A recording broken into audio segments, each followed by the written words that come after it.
फरमाया वालिदैन दा कहना मनना है, अपने वालिदैन दे आखे लगना है, बुढ़े हो जान फिर भी उन्हां दे आखे लगना है, जवान हो फिर भी उन्हां तो मैं इन्हां दा तर्जमा इस तरह करना लवां कि जिस वेले मां बाप जवान होंदे ने, वालिदैन जवानी दे जोर दे अंदर होंदा है तो औलाद को डंडे दे नाल भी अदब करा लेंदे ने, एहतराम करा लेंदे ने। उन्हां नूं पता अगर अदब ना कीता, एहतराम ना कीता, कहना ना मनिया ते मेरा खर्चा पानी बंद हो जाएगा, जेब खर्च बंद हो जाएगी। लेकिन पता उदों चलता है कि जिस वेले औलाद जवान हो जाती है, वालिदैन बुढ़ापे के अंदर आ जाते हैं। ओ वालिद कि जड़ा अपने हाथ दे नाल अपने बच्चों को खर्चा देंदा है, अज वो वक्त आ गया है हुण काम कार करन दे काबिल नहीं रहा, बीमार हो गया है, बीमारी के अंदर बुढ़ापे की वजह के अंदर काम नहीं कर सकता, तो हुण औलाद दे अगे हाथ करता है, बेटा मैं दवाई लैके आनी है, मैनू पैसे दिते जान। ते बेटे ने ना 500 रुपया दे दिता, ते फिर 2 दिन गुजरे ना कहता है वालिद कहता बेटा मैं फिर दवाई लैके आनी है, अब्बा जी ये तुहानू मैं 500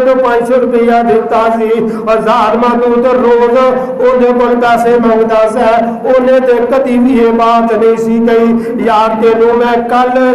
मैं कल इन्ना खर्चा दिता सी। तो मौलाना तकी उस्मानी साहब ने ना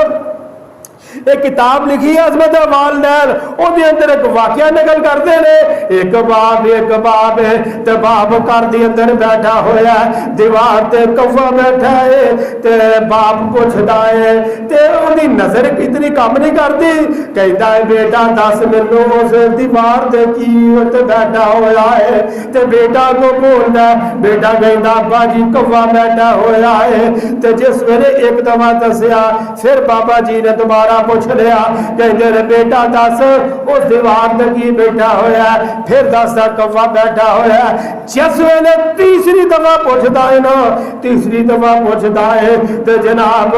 वो गुस्से के अंदर आ जाऊंगा, कहता अब्बा जी तुहानू मैं 70 दफा दे पहले ही दस चुकिया वा, तुसी एक दफा भी पूछया, दूसरी दफा भी पूछया, एक कौवा ही है। फिर पूछते ने बाबा जी बेटा कुछ देर गुजरी है ना, पुछते बाबा जी ओ जड़ी काली जी चीज बैठी है ओ केड़ी है।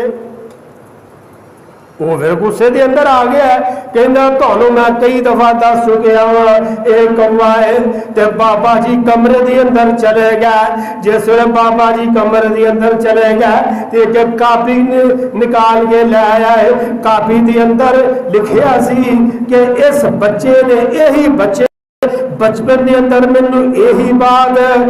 एक टाइम के अंदर 25 दफा पूछी सी, तो मैं इनू एक दफा भी नहीं सी झिड़किया।